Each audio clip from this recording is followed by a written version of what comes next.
So previously we looked at this idea of a technique being a tool, and the attacks or the grabs or whatever you want to, the thing that puts us in a position of disadvantage as being the challenge or the problem that we've got to solve with that tool.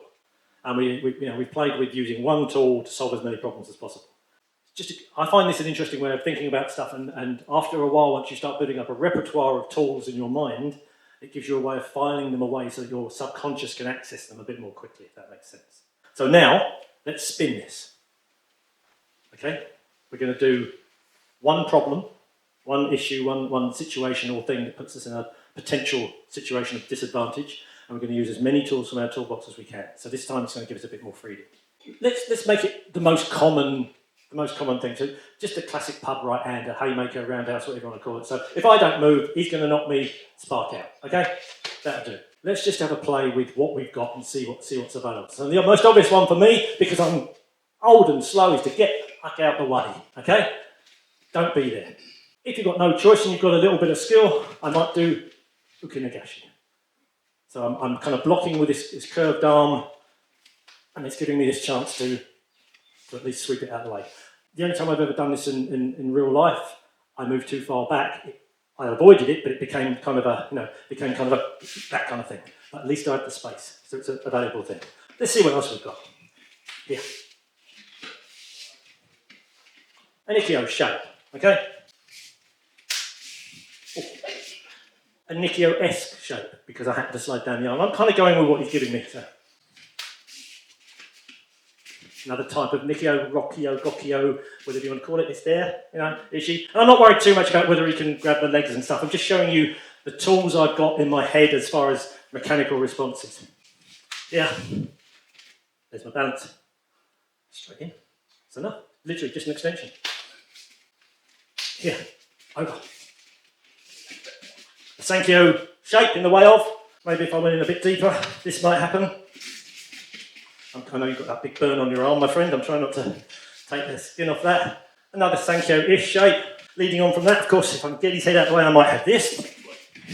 A Kaiten-esque shape, and I can either do my classical throw, or I can, I'm just trying to get a solution to the initial problem and get myself in a position of advantage. I'm not worried about fancy pants technique and all that kind of stuff. What else have we got? Here. Oh, this kind of stuff. Over the top. Come around. Here. Or even this compression Sankyo, which is nice, because I can use this. If I want to be a bit more Aikido-y,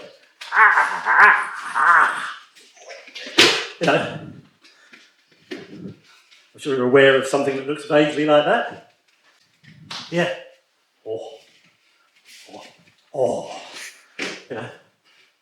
A rimi in some styles.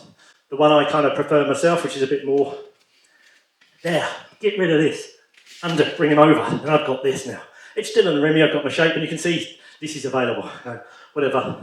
If I just want to be percussive, just straight in, bang, bang. And if you're lucky enough to be in the right shape for this, you've got this whole, there, thing, the whole movement through gives you that. There is a kubi, I'll be careful. Yeah. That kind of shape.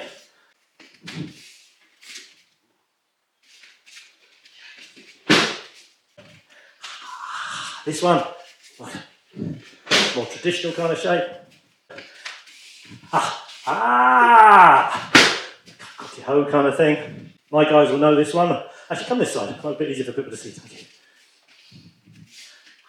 Into here. Get into here.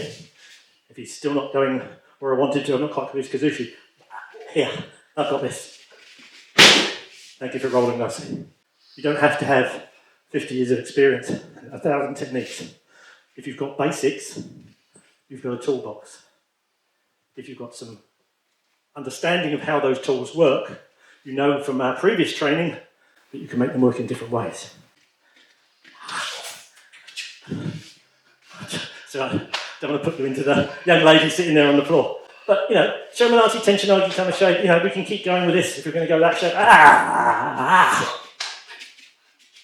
I'm trying to keep this close for the camera and safe for the people sitting there. Okay? Kind of a leg trap, a Sotogari-esque thing. What I'm talking about, in here, into the throat.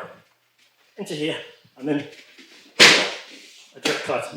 And it just shows you that this is by far the most common attack, without doubt. If you sat and watched CCTV cameras from pubs and stuff, almost guarantee that the big right-hander is going to be the most common thing. Yeah. So if you've got some solutions to this, at least it gives you half a chance. Yeah? Okay.